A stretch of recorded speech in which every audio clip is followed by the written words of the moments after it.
어깨가 찌릿찌릿, 참을 수 없는 어깨 통증, 회전 근개 파열. 혹시 진통제 파스로 참고 계신가요? 무턱대고 참다간 흥경되는 회전 근개 파열에 대해 알아봅니다. 주변에 보시면 발목을 삐거나 아니면 무릎이 아프면은 당장 걷질 못하게 되니까 비교적 병원을 빨리 찾아가서 치료를 받으신 경우가 대부분인데요. 어깨는 몇 주 동안 치료를 안 받더라도 일상생활에 크게 지장은 없으니까요. 그래서 치료 시기를 점점 미루시다가 이제 참다 못해가지고 병원에 오시는 경우가 대부분인 것 같습니다. 그런데 대표적인 어깨 질환인 회전근개 파열은 파열이라는 단어에서도 감이 오시겠지만 초기에 적절한 치료를 받지 않으시면요, 파열 크기가 점점 커집니다. 그래서 그것 때문에 다양한 비수술적 치료를 적용해 보실 수 없고 결국 파열이 이제 진행돼 가지고 수술로밖에 선택 여지가 없는 그런 환자분들을 볼 때 저는 이제 의사로서 매우 안타깝거든요. 실제 통계에 따르면 한 해 회전근개 파열 수술 건수가 약 7만 건 정도 된다고 합니다. 그래서 오늘은 이 회전근개 파열에 대해서 말씀을 드리려고 합니다. 우리 어깨는 우리 몸의 관절 중에서 유일하게 360도 회전을 하는 관절이고요. 그리고 이런 가동성이 매우 크다 보니까 근육도 굉장히 많습니다. 그 중에서 회전근개란 이게 어깨 관절을 감싸고 있는 견갑하건, 극상건, 극하건, 소완건 이 4개의 근육을 지칭하는데요. 회전근개는 어깨를 잘 움직이게 하고 팔을 들게 하는 동작을 할 수 있고요. 그리고 어깨가 빠지지 않게 잡아주는 역할을 하고 있습니다. 다시 말해서 사람들이 흔히 우리가 물건을 짚거나 들어올리는 동작을 단순히 손이나 이제 팔이 한다고 생각할 수가 있는데요. 어깨 관절이 제대로 기능을 하지 않으면 이 동작이 불가능하다고 보시면 됩니다. 그러면 이 회전근개 파열이란 대체 무슨 질환이냐? 말 그대로 회전근개가 닳아해져가지고 얇아지고 결국 끊어지게 되면서 통증 및 근력 약화를 일으키는 질환을 말합니다. 4개의 회전근개 중에서도 주로 이제 극상건이라고 하는 힘줄이 가장 잘 파열되고요. 극상건은요, 나머지 극하건이나 소원건이나 견갑하건에 비해서 팔을 옆으로 이렇게 들어 올리면서 견봉이라는 그 힘줄 위에 이 뼈가 있거든요. 이 뼈에 자꾸 부딪히게 돼서 상대적으로 더 마모가 잘 일어납니다. 그리고 이쪽에 또 혈행이 좋지 않은 부위가 있어가지고요, 더 파열이 잘 일어나게 되죠. 결국 퇴행성 변화가 진행되고 파열로 진행되는 질환을 말합니다. 그럼 대체 그 회전근개 파열은 왜 생기는 걸까요? 최근 연구에 따르면요, 회전근개 손상은 한 가지 원인이 아니라 여러 가지 다양한 원인이 복합돼서 발생한다고 알려져 있습니다. 대부분 이제 원인이 외상보다는요, 퇴행성 변화고요. 이 퇴행성 변화가 점점 진행되면서 자연적으로 파열되는 경우가 대부분입니다. 옷하고 비유할 수 있는데요. 옷처럼 이제 근육도 오래 쓰게 되면은 닳아해지게 되고 얇아지게 되고 그리고 찢어지게 되는 거죠. 특히 어깨는 이제 밥을 먹고 세수하고 뭐 컴퓨터하고 이런 우리 일상생활의 모든 움직임에 반복적으로 쓰고 그리고 사용량이 많기 때문에 다른 데보다 더 노화가 빨리 온다고 할 수 있습니다. 그래서 그 회전근개 파열로 병원을 찾은 환자들은요, 보통 40대, 50대 팔 사용량이 상당히 많고 사회적 활동을 많이 하는 연령에서 발생을 하게 되고요. 많이 사용하니까요. 그 외에도 골프나 테니스 그리고 헬스 같은 이제 스포츠 외상으로 인한 파열로 이제 환자가 생기는 경우도 있습니다. 사고로 인해서 한 번에 매우 큰 충격이 가해졌을 때가 아니라면요, 하루아침에 회전근개 파열이 일어나는 경우는 매우 드물고요.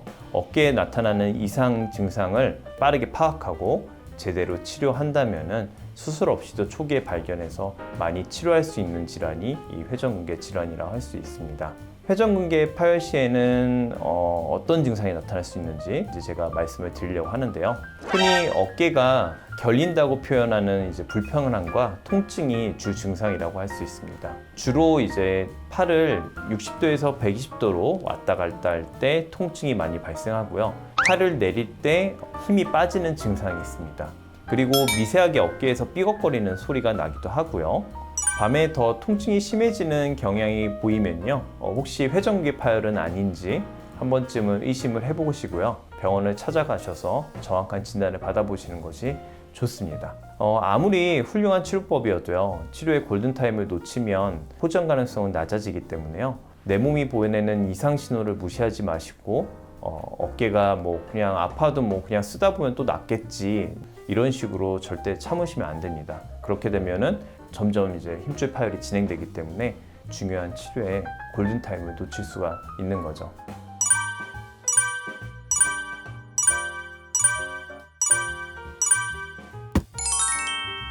특히나 이제 회전근개 파열은요, 같은 어깨 부위에 발생하는 질환인 오십견과도 증상이 비슷하거든요. 그냥 오십견이라니 하고 생각을 하고선 이제 방치하는 경우가 많죠. 약을 드시고 그냥 계속 통증 참으면서 지내시다가 결국은 파열 크기가 커져가지고요, 치료 후에도 이게 파열 크기가 커지면 힘줄이 그만큼 약해지는 거기 때문에 커진 다음에 봉합을 하더라도 나중에 다시 끊어지는 재파열의 확률이 높아지거든요. 그렇기 때문에 회전근개 파열은 오십견이랑 완전히 다른 질환이라는 걸 좀 인지하시고 적절하게 치료를 하는 것이 중요하고요. 오십견하고는 또 치료 방법도 완전히 다르기 때문에 정확하게 진단하시는 게 중요할 것 같습니다. 오십견하고 회전근개 파열하고 간단하게 차이점을 보면요, 오십견은 어깨에 이 관절낭이 염증이 생겨서 굳어서 생기는 질환이고요, 회전근개 파열은 이 위에 있는 회전근개가 닳아해져 가지고 찢어지는 질환이죠. 둘이는 완전히 다른 질환이기 때문에 치료법도 좀 다르게 접근을 해야 됩니다. 오십견은 치료가 더 굳지 않도록 스트레칭을 꾸준히 해줘야 되는 게 매우 중요한 치료고요. 회전근개 파열은 만약에 회전근개가 완전 파열됐다면 이제 수술을 해줘야 되는 치료이기 때문에 둘의 치료는 완전히 방향이 다르다고 할 수 있겠죠.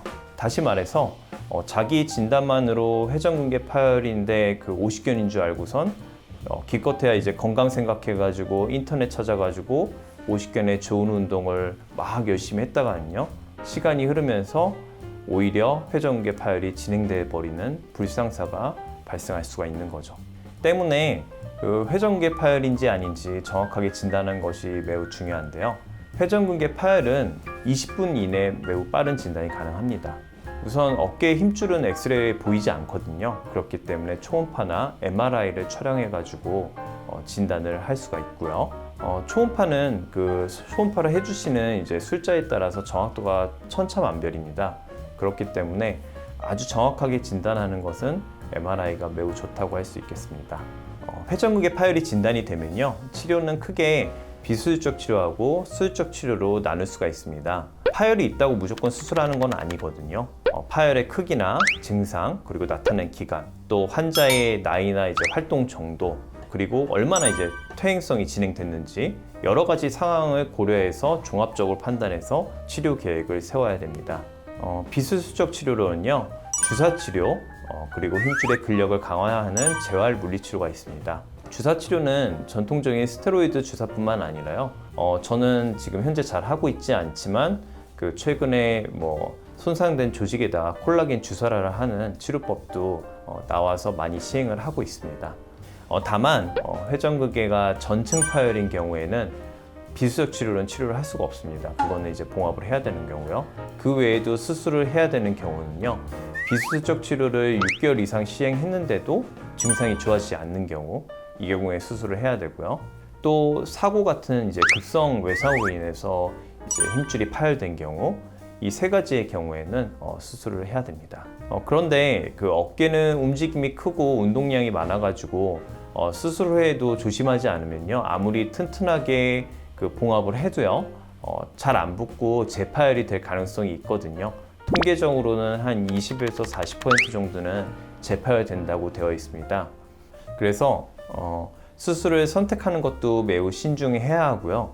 수술을 받고 나서도 꾸준하게 재활치료를 병행하면서 조심해야 되는 것이 매우 중요한데요. 재활치료로 그 파열된 부분이 재생되지는 않지만요, 파열된 어깨 주변에 힘줄이나 근육을 강화시킬 수가 있습니다. 그렇게 해서 굳은 어깨가 풀어지고 팔의 회전력도 회복되고 손상된 어깨 부위의 기능을 대체해서 불편함이 해소될 수가 있습니다.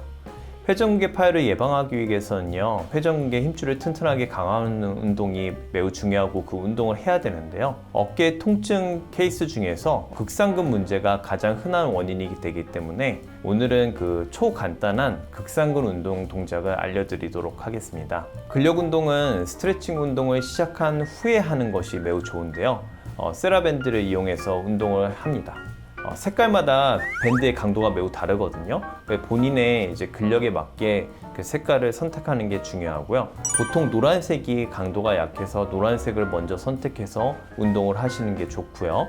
그 다음에 노란색으로 운동이 잘 된다면 탄성 강도가 좀 더 강한 녹색을 선택하셔서 운동을 하시면 되겠습니다. 이런 식으로 운동을 하면은 근력 운동 이제 단계를 나눠서 할 수 있는 거고요.